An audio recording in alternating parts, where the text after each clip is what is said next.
தென்காசி மாவட்ட அளவிலான ஸ்கேட்டிங் போட்டியில் அசத்திய மாணவர்கள். சங்கரன்கோவிலில் மாவட்ட அளவிலான ஸ்கேட்டிங் போட்டி நடைபெற்றது.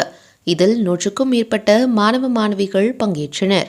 தென்காசி மாவட்டம் சங்கரன்கோவிலில் தமிழ்நாடு ஸ்டூடெண்ட் ஸ்கேட்டிங் பயிற்சியாளர் சங்கம் சார்பில் மாவட்ட அளவிலான ஸ்கேட்டிங் போட்டி நடைபெற்றது.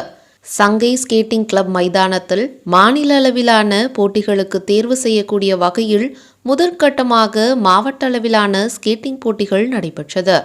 இதில் பல்வேறு வயதினருக்கான பிரிவில் போட்டிகள் நடத்தப்பட்டது. இதில் வெற்றி பெற்ற மாணவ மாணவிகளுக்கு சங்கரன்கோவில் நகர காவல் நிலைய உதவி ஆய்வாளர்கள் பிரபா, பாலகணேசன் ஆகியோர் பரிசுகள் வழங்கினர்.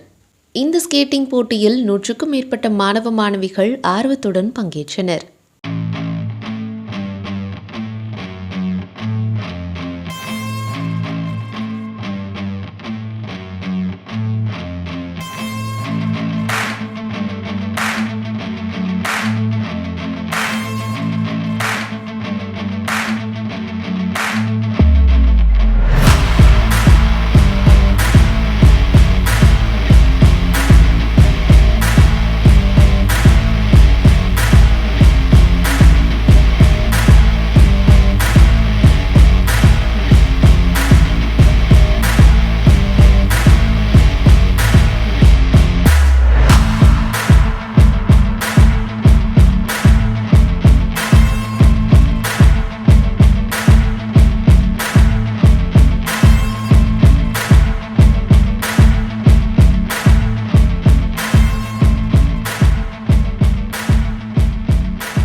நியூஸ் 18 உள்ளூர் செய்திகளுக்காக தென்காசியிலிருந்து சுபகோமதி.